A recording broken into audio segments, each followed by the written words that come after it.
নমস্কার, ভক্তি চ্যানেলে আপনাদের সকলকে স্বাগত। পাঠ করে শোনাচ্ছি শ্রীমকথিত শ্রী শ্রী রামকৃষ্ণ কথামৃত। ত্রেতায় শ্রীরাম, দাপরে শ্রীকৃষ্ণ, কলিতে শ্রীরামকৃষ্ণ। শ্রী শ্রী রামকৃষ্ণ কথামৃত। আজ থেকে কথামৃতের চতুর্থ ভাগ শুরু করছি।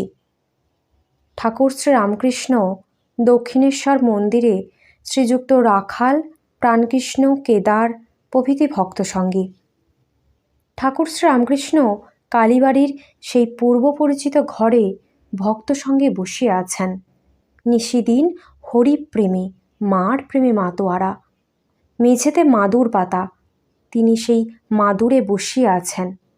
সম্মুখে প্রাণকৃষ্ণ ও মাস্টার। শ্রীযুক্ত রাখালও ঘরে আছেন। হাজরা মহাশয় ঘরের বাহিরে দক্ষিণ পূর্ব বারান্দায় বসিয়া আছেন। শীতকাল, পৌষ মাস। ঠাকুরের গায়ে মোলেস্কিনের র্যাপার। 1883 খ্রিস্টাব্দের 1 জানুয়ারি, সোমবার, অগ্রহায়ণ কৃষ্ণা অষ্টমী, বেলা 8টা। এখন অন্তরঙ্গ ভক্তগণ অনেকেই আসিয়া ঠাকুরের সহিত মিলিত হইয়াছেন। ন্যূনাধিক 1 বৎসরকাল নরেন্দ্র, রাখাল, ভবনাথ, বলরাম, মাস্টার, বাবুরাম, লাটু প্রভৃতি সর্বদা আসা যাওয়া করিতেছেন। তাহাদের বৎসরাধিক পূর্ব হইতে রাম, মনমোহন, সুরেন্দ্র, কেদার আসিতেছেন। প্রায় 5 মাস হইল ঠাকুর শ্রীরামকৃষ্ণ বিদ্যাসাগরের বাদুর বাগানের বাটিতে শুভাগমন করিয়াছিলেন। 2 মাস হইল শ্রীযুক্ত কেশব সেনের সহিত বিজয়াদি ব্রাহ্ম ভক্ত সঙ্গে নৌযানে আনন্দ করিতে করিতে কলিকাতায় গিয়াছিলেন। শ্রীযুক্ত প্রাণকৃষ্ণ মুখোপাধ্যায় কলিকাতার শ্যামপুকুর পল্লীতে বাস করেন। তাহার আদি নিবাস জনাই গ্রামে। এক্সচেঞ্জের বড়বাবু, নিলামের কাজ তদারক করেন। প্রথম পরিবারের সন্তান না হওয়াতে তাহার মত লইয়া দ্বিতীয়বার দ্বার পরিগ্রহ করিয়াছেন। তাহারই একমাত্র পুত্র সন্তান হইয়াছে। ঠাকুর শ্রীরামকৃষ্ণকে প্রাণকৃষ্ণ বড় ভক্তি করেন। একটু স্থূলকায়, তাই ঠাকুর মাঝে মাঝে মোটা বামুন বলিতেন। অতি সজ্জন ব্যক্তি। প্রায় 9 মাস হইল ঠাকুর তাহার বাটিতে ভক্ত সঙ্গে নিমন্ত্রণ গ্রহণ করিয়াছিলেন। প্রাণকৃষ্ণ নানা ব্যঞ্জন ও মিষ্টান্নাদি করিয়া অন্ন ভোগ দিয়াছিলেন। ঠাকুর মেঝেতে বসিয়া আছেন। কাছে 1 চ্যাংড়া জিলিপি কোনো ভক্ত আনিয়াছেন। তিনি একটু জিলিপি ভাঙিয়া খাইলেন। শ্রীরামকৃষ্ণ প্রাণকৃষ্ণাদির প্রতি সহাস্যে বলছেন, দেখছ, আমি মায়ের নাম করি বলে এইসব জিনিস খেতে পাচ্ছি, কিন্তু তিনি লাউ কুমড়ো ফল দেন না, তিনি অমৃত ফল দেন। জ্ঞান, প্রেম, বিবেক, বৈরাগ্য। ঘরে একটি 6-7 বছরের ছেলে প্রবেশ করিল। ঠাকুর শ্রীরামকৃষ্ণের বালক অবস্থা। একজন ছেলে যেমন আরেকজন ছেলের কাছ থেকে খাবার লুকিয়ে রাখে, পাছে সে খাইয়া ফেলে, ঠাকুরেরও ঠিক সেই অপূর্ব বালকবৎ অবস্থা হইতেছে। তিনি জিলিপির চ্যাংড়াটি হাত ঢাকা দিয়া লুকাইতেছেন। ক্রমে তিনি চ্যাংড়াটি এক পার্শ্বে সরাইয়া দিলেন। প্রাণকৃষ্ণ গৃহস্থ বটেন, কিন্তু তিনি বেদান্ত চর্চা করেন। বলেন, ব্রহ্ম সত্য, জগৎ মিথ্যা, তিনিই আমি, সোহং।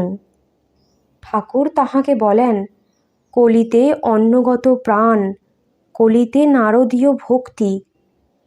সে যে ভাবের বিষয়, ভাব ব্যতীত অভাবেকে ধরতে পারে। বালকের ন্যায় হাত ঢাকিয়া মিষ্টান্ন লুকাইতে লুকাইতে ঠাকুর সমাধিস্থ হইলেন। ঠাকুর সমাধিস্থ অনেকক্ষণ ভাবাবিষ্ট হইয়া বসিয়া আছেন। দেহ নড়িতেছে না, চক্ষু স্পন্দহীন, নিঃশ্বাস পড়িতেছে কিনা বোঝা যায় না। অনেকক্ষণ পরে দীর্ঘ নিঃশ্বাস ফেলিলেন, যেন ইন্দ্রিয়ের রাজ্যে আবার ফিরিয়া আসিতেছেন। শ্রীরামকৃষ্ণ প্রাণকৃষ্ণের প্রতি বলছেন, তিনি শুধু নিরাকার নন, তিনি আবার সাকার। তাঁর রূপ দর্শন করা যায়। ভাব ভক্তির দ্বারা তাঁর সেই অতুলনীয় রূপ দর্শন করা যায়। মা নানা রূপে দর্শন দেন। কাল মাকে দেখলাম, গেরুয়া জামা পরা, মুড়ি সেলাই নাই, আমার সঙ্গে কথা করছেন। আর একদিন মুসলমানের মেয়েরূপে আমার কাছে এসেছিলেন, মাথায় তিলক, কিন্তু দিগম্বরী। 6-7 বছরের মেয়ে আমার সঙ্গে সঙ্গে বেড়াতে লাগলো, ফচকিমি করতে লাগলো। ঠাকুর বলছেন, হৃদের বাড়িতে যখন ছিলাম গৌরাঙ্গ দর্শন হয়েছিল, কালা পেরে কাপড় পরা। হলধারী বলতো তিনি ভাব অভাবের অতীত। আমি মাকে গিয়ে বললাম, মা, হলধারী এ কথা বলছে, তাহলে রূপ টুপ কি সব মিথ্যা? মা রতির মার বেশে আমার কাছে এসে বললে, তুই ভাবেই থাক। আমিও হলধারীকে তাই বললাম। একবার ও কথা ভুলে যাই বলে কষ্ট হয়। ভাবে না থেকে দাঁত ভেঙে গেল, তাই দৈববাণী বা প্রত্যক্ষ না হলে ভাবেই থাকব, ভক্তি নিয়ে থাকব, কি বলো? প্রাণকৃষ্ণ বলছেন, আগে। শ্রীরামকৃষ্ণ বলছেন, আর তোমাকেই বা কেন জিজ্ঞাসা করি? এর ভিতরে কে একটা আছে, সেই আমাকে নিয়ে এইরূপ করছে। মাঝে মাঝে দেবভাব প্রায় হতো, আমি পুজো না করলে শান্ত হতুম না। আমি যন্ত্র, তিনি যন্ত্রী। তিনি যেমন করান তেমনই করি, যেমন বলান তেমনই বলি। প্রসাদ বলে ভবসাগরে বসে আছে ভাসিয়ে ভেলা, জোয়ার এলে উজিয়ে যাব, ভাটিয়ে যাবে ভাটার বেলা। ঝড়ের এঁটো পাতা কখনো উড়ে ভালো জায়গায় গিয়ে পড়ল, কখনো বা নর্দমায় গিয়ে পড়ল, ঝড় যেদিকে লয়ে যায়। তাঁতি বললে, রামের ইচ্ছায় ডাকাতি হলো, রামের ইচ্ছায় আমাকে পুলিশে ধরলে, আবার রামের ইচ্ছায় ছেড়ে দিলে। হনুমান বলেছিল, হে রাম, শরণাগত শরণাগত। এই আশীর্বাদ করো যেন তোমার পাদপদ্মে শ্রদ্ধা ভক্তি হয়, আর যেন তোমার ভুবনমোহিনী মায়ায় মুগ্ধ না হই। কোলা ব্যাং মুমূর্ষ অবস্থায় বললে, রাম, যখন সাপে ধরে তখন রাম রক্ষা করো বলে চিৎকার করি, কিন্তু এখন রামের ধনুক বিঁধে মরে যাচ্ছি, তাই চুপ করে আছি। ঠাকুর বলছেন, আগে প্রত্যক্ষ দর্শন হতো এই চক্ষু দিয়ে, যেমন তোমায় দেখছি। এখন ভাব অবস্থায় দর্শন হয়।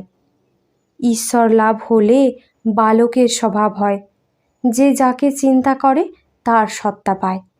ঈশ্বরের স্বভাব বালকের ন্যায়। বালক যেমন খেলাঘর করে, ভাঙে, গড়ে, তিনিও সেইরূপ সৃষ্টি স্থিতি প্রলয় করছেন। বালক যেমন কোনো গুণের বশ নয়, তিনিও তেমনি সত্য রজ তম 3 গুণের অতীত। তাই পরমহংসেরা 10-5 জন বালক সঙ্গে রাখে স্বভাব আরোপের জন্য। আগরপাড়া হইতে একটি 20-22 বছরের ছোকরা আসিয়াছেন। ছেলেটি যখন আসেন, ঠাকুরকে ইশারা করিয়া নির্জনে লইয়া যান, চুপি চুপি মনের কথা কন। তিনি নূতন যাতায়াত করিতেছেন। আজ ছেলেটি কাছে আসিয়া মেঝেতে বসিয়াছেন। শ্রীরামকৃষ্ণ ছেলেটির প্রতি বলছেন, আরোপ করলে ভাব বদলে যায়। প্রকৃতি ভাব আরোপ করলে ক্রমে কামাদি রিপু নষ্ট হয়ে যায়, ঠিক মেয়েদের মতন ব্যবহার হয়ে দাঁড়ায়। যাত্রাতে যারা মেয়ে সাজে তাদের নাইবার সময় দেখেছি মেয়েদের মতন দাঁত মাজে, কথা কয়। তুমি একদিন শনি মঙ্গলবারে এসো। ঠাকুর প্রাণকৃষ্ণের প্রতি বলছেন, ব্রহ্ম ও শক্তি অভেদ। শক্তি না মানলে জগৎ মিথ্যা হয়ে যায়। আমি, তুমি, ঘর বাড়ি পরিবার সব মিথ্যা। ওই আদ্যাশক্তি আছেন বলে জগৎ দাঁড়িয়ে আছে। কাঠামোর খুঁটি না থাকলে কাঠামোই হয় না, সুন্দর দুর্গা ঠাকুর প্রতিমাও হয় না। বিষয় বুদ্ধি ত্যাগ না করলে চৈতন্যই হয় না, ভগবান লাভ হয় না। বিষয় বুদ্ধি থাকলেই কপটতা হয়, সরল না হলে তাকে পাওয়া যায় না। এইসি ভক্তি কর ঘট ভিতর ছোর কপট চতুরাই, সেবাবন্দি और অধীনতা সহজে মিলি রঘুরাই। যারা বিষয়কর্ম করে, অফিসের কাজ কি ব্যবসা, তাদেরও সত্যতে থাকা উচিত। সত্য কথা কলির তপস্যা। প্রাণকৃষ্ণ বলছেন, অস্মিন ধর্মে মহেশী স্যাৎ সত্যবাদী জিতেন্দ্রিয়, পরোপকার নিরত নির্বিকার সদাশয়। ঠাকুর ছোট খাটটির উপর গিয়া নিজের আসনে উপবিষ্ট হইয়াছেন। সর্বদাই ভাবে পূর্ণ, ভাব চক্ষে রাখালকে দর্শন করিতেছেন। রাখালকে দেখিতে দেখিতে বাৎসল্যরসে আপ্লুত হইলেন। অঙ্গে পুলক হইতেছে। এই চক্ষে কি যশোদা গোপালকে দেখিতেন? দেখিতে দেখিতে আবার ঠাকুর সমাধিস্থ হইলেন। ঘরের মধ্যস্থ ভক্তেরা অবাক ও নিস্তব্ধ হইয়া ঠাকুর শ্রীরামকৃষ্ণের এই অদ্ভুত ভাব অবস্থা দর্শন করিতেছেন। কিঞ্চিৎ প্রকৃতিস্থ হইয়া বলিতেছেন, রাখালকে দেখে উদ্দীপন কেন হয়? যত এগিয়ে যাবে ততই ঐশ্বর্যের ভাগ কম পড়ে যাবে। সাধকের প্রথম দর্শন হয় দশভুজা ঈশ্বরী মূর্তি। সে মূর্তিতে ঐশ্বর্যের বেশি প্রকাশ। তারপর দর্শন হয় দ্বিভুজা, তখন 10 হাত নাই, অত অস্ত্রশস্ত্র নাই। তারপর গোপাল মূর্তি দর্শন, কোনো ঐশ্বর্য নাই, কেবল কচি ছেলের মূর্তি। এরও পরে আছে কেবল জ্যোতি দর্শন। ঠাকুর বলছেন, তাকে লাভ হলে, তাতে সমাধিস্থ হলে জ্ঞান বিচার আর থাকে না। জ্ঞান বিচার আর কতক্ষণ? যতক্ষণ অনেক বলে বোধ হয়, যতক্ষণ জীব জগৎ আমি তুমি এসব বোধ থাকে। যখন ঠিক ঠিক এক জ্ঞান হয় তখন চুপ হয়ে যায়, যেমন ত্রৈলঙ্গ স্বামী। ব্রাহ্মণ ভোজনের সময় দেখো নাই, প্রথমটা খুব হইচই, পেট যত ভরে আসছে ততই হইচই কমে যাচ্ছে। যখন দধি মুন্ডি পড়ল তখন কেবল সুপসাপ, আর কোনো শব্দ নাই। তারপরই নিদ্রা সমাধি, তখন হইচই আর আদৌ নাই। মাস্টার ও প্রাণকৃষ্ণের প্রতি ঠাকুর বলছেন, অনেকে ব্রহ্মজ্ঞানের কথা কয়, কিন্তু নিচের জিনিস লয়ে থাকে, ঘর বাড়ি, টাকা, মান, ইন্দ্রিয় সুখ। মনুমেন্টের নিচে যতক্ষণ থাকা ততক্ষণ গাড়ি ঘোড়া সাহেব মেম এই সব দেখা যায়। উপরে উঠলে কেবল আকাশ সমুদ্র ধুধু করছে। বাড়ি ঘোড়া গাড়ি মানুষ এসব আর ভালো লাগে না, এসব পিঁপড়ের মতো দেখায়। ব্রহ্মজ্ঞান হলে সংসার আসক্তি, কামিনী কাঞ্চনে উৎসাহ সব চলে যায়, সব শান্তি হয়ে যায়। কাঠ পোড়াবার সময় অনেক পরপর শব্দ আর আগুনের ঝাঁঝ। যখন সব শেষ হয়ে গেল, ছাই পড়ল, তখন আর শব্দ থাকে না। আসক্তি গেলেই উৎসাহ যায়, শেষে শান্তি। ঠাকুর বলছেন, ঈশ্বরের যত নিকটে এগিয়ে যাবে ততই শান্তি। শান্তি শান্তি শান্তি প্রশান্তি। গঙ্গার যত নিকটে যাবে ততই শীতল বোধ হবে। স্নান করলে আরও শান্তি। তবে জীব জগৎ, চতুর্বিংশতি তত্ত্ব, এসব তিনি আছেন বলে সব আছে, তাঁকে বাদ দিলে কিছুই থাকে না। একের পিঠে অনেক শূন্য দিলে সংখ্যা বেড়ে যায়, এককে পুছে ফেললে শূন্যের কোনো পদার্থ থাকে না। প্রাণকৃষ্ণকে কৃপা করিবার জন্য ঠাকুর কি এইবার নিজের অবস্থা সম্বন্ধে ইঙ্গিত করিতেছেন? ঠাকুর বলিতেছেন, ব্রহ্মজ্ঞানের পর, সমাধির পর কেহ কেহ নেমে আসে বিদ্যার আমি, ভক্তির আমি লয়ে থাকে। বাজার চুকে গেলে কেউ কেউ আপনার খুশি বাজারে থাকে, যেমন নারদাদি। তাঁরা লোক শিক্ষার জন্য ভক্তির আমি লয়ে থাকেন। শঙ্করাচার্য লোকশিক্ষার জন্য বিদ্যার আমি রেখেছিলেন। একটুও আসক্তি থাকলে তাকে পাওয়া যায় না। সুতার ভিতর একটু আঁশ থাকলে ছুঁচের ভিতর যাবে না। যিনি ঈশ্বর লাভ করেছেন তাঁর কাম ক্রোধাদি নাম মাত্র, যেমন পোড়া দড়ি, দড়ির আকার, কিন্তু ফুঁ দিলে উড়ে যায়। ঠাকুর বলছেন, মন আসক্তিশূন্য হলেই তাকে দর্শন হয়। শুদ্ধ মনে যা উঠবে সে তাঁরই বাণী। শুদ্ধ মনও যা, শুদ্ধ বুদ্ধিও তা, শুদ্ধ আত্মাও তা। কেননা তিনি বই আর কেউ শুদ্ধ নাই। তাকে কিন্তু লাভ করলে ধর্মাধর্মের পার হওয়া যায়। এই বলিয়া ঠাকুর সেই দেব দুর্লভ কণ্ঠে রামপ্রসাদের গান ধরিলেন।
ঠাকুর দক্ষিণ পূর্ব বারান্দায় আসিয়া বসিয়াছেন। প্রাণকৃষ্ণাদি ভক্তগণও সঙ্গে সঙ্গে আসিয়াছেন। হাজরা মহাশয় বারান্দায় বসিয়া আছেন। ঠাকুর হাসিতে হাসিতে প্রাণকৃষ্ণকে বলিতেছেন, হাজরা একটি কম নয়। যদি এখানে বড় দরগা হয় তবে হাজরা ছোট দরগা। নবকুমার বারান্দার দরজায় আসিয়া দাঁড়াইয়াছেন। ভক্তদের দেখিয়াই চলিয়া গেলেন। ঠাকুর বলিতেছেন, অহংকারের মূর্তি। বেলা 9:30 হইয়াছে। প্রাণকৃষ্ণ প্রণাম করিয়া বিদায় গ্রহণ করিলেন। কলিকাতার বাটিতে ফিরিয়া যাইবেন। একজন বৈরাগী গোপীযন্ত্রে ঠাকুরের ঘরে গান করিতেছেন। ঠাকুর গান শুনিতেছেন। এমন সময় শ্রীযুক্ত কেদার চাটুর্যে আসিয়া প্রণাম করিলেন। তিনি অফিসের বেশ পরিয়া আসিয়াছেন। চাপ কান, ঘড়ি, ঘড়ির চেন। কিন্তু ঈশ্বরের কথা হইলেই তিনি চক্ষের জলে ভাসিয়া যান। অতি প্রেমিক লোক, অন্তরে গোপীর ভাব। কেদারকে দেখিয়া ঠাকুরের একেবারে শ্রী বৃন্দাবন লীলা উদ্দীপন হইয়া গেল। প্রেমী মাতোয়ারা হইয়া দণ্ডায়মান হইলেন। কেদারকে সম্বোধন করিয়া গান গাহিতেছেন। সখী সে বন কত দূর, যেথা আমার শ্যামসুন্দর আর চলিতে যে নারী। শ্রী রাধার ভাবে গান গাইতে গাইতে ঠাকুর সমাধিস্থ, চিত্রার্পিতের ন্যায় দণ্ডায়মান। কেবল চক্ষের 2 কোণ দিয়া আনন্দ অশ্রু পড়িতেছে। কেদার ভূমিষ্ঠ, ঠাকুরের চরণ স্পর্শ করিয়া স্তব করিতেছেন। কিয়ৎক্ষণ পরে ঠাকুর শ্রীরামকৃষ্ণ প্রকৃতিস্থ হইতেছেন। কেদার নিজ বাটি হালিশহর হইতে কলিকাতায় কর্মস্থলে যাইবেন। পথে দক্ষিণেশ্বর কালী মন্দিরে ঠাকুর শ্রীরামকৃষ্ণকে দর্শন করিয়া যাইতেছেন। একটু বিশ্রাম করিয়া কেদার বিদায় গ্রহণ করিলেন। এইরূপে ভক্ত সঙ্গে কথা কহিতে কহিতে বেলা প্রায় 2 প্রহর হইল। শ্রীযুক্ত রামলাল ঠাকুরের জন্য থালা করিয়া মা কালীর প্রসাদ আনিয়া দিলেন। ঘরের মধ্যে ঠাকুর দক্ষিণাস্য হইয়া আসনে বসিলেন, প্রসাদ পাইলেন। আহার বালকের ন্যায় একটু একটু সব মুখে দিলেন। আহারান্তে ঠাকুর ছোট খাটটিতে একটু বিশ্রাম করিতেছেন। কিয়ৎক্ষণ পরে মারোয়ারি ভক্তেরা আসিয়া উপস্থিত হইলেন। বেলা 3টা। মারোয়ারি ভক্তেরা মেঝেতে বসিয়া ঠাকুরকে প্রশ্ন করিতেছেন। মাস্টার, রাখাল ও অন্যান্য ভক্তেরা ঘরে আছেন। মারোয়ারি ভক্ত বলছেন, মহারাজ উপায় কি? শ্রীরামকৃষ্ণ বলছেন, 2 রকম আছে, বিচার পথ আর অনুরাগ বা ভক্তির পথ। সৎ অসৎ বিচার। একমাত্র সৎ বা নিত্যবস্তু ঈশ্বর আর সমস্ত অসৎ বা অনিত্য। বাজি করি সত্য, ভেলকি মিথ্যা, এইটি বিচার। বিবেক আর বৈরাগ্য, এই সৎ অসৎ বিচারের নাম বিবেক। বৈরাগ্য অর্থাৎ সংসারের দ্রব্যের উপর বিরক্তি, এটি একেবারে হয় না, রোজ অভ্যাস করতে হয়। কামিনী কাঞ্চন আগে মনে ত্যাগ করতে হয়, তারপর তার ইচ্ছায় মনের ত্যাগও করতে হয়, বাহিরের ত্যাগও করতে হয়। কলকাতার লোকেদের বলবার জো নাই, ঈশ্বরের জন্য সব ত্যাগ করো, বলতে হয় মনে ত্যাগ করো। ঠাকুর বলছেন অভ্যাস যোগের দ্বারা কামিনী কাঞ্চনে আসক্তি ত্যাগ করা যায়। গীতায় এ কথা আছে। অভ্যাস দ্বারা মনে অসাধারণ শক্তি এসে পড়ে, তখন ইন্দ্রিয় সংযম করতে কাম ক্রোধ বশ করতে হয়, কষ্ট হয় না। যেমন কচ্ছপ হাত পা টেনে নিলে আর বাহির করে না, কুড়ুল দিয়ে চারখানা করে কাটলেও আর বাহির করে না।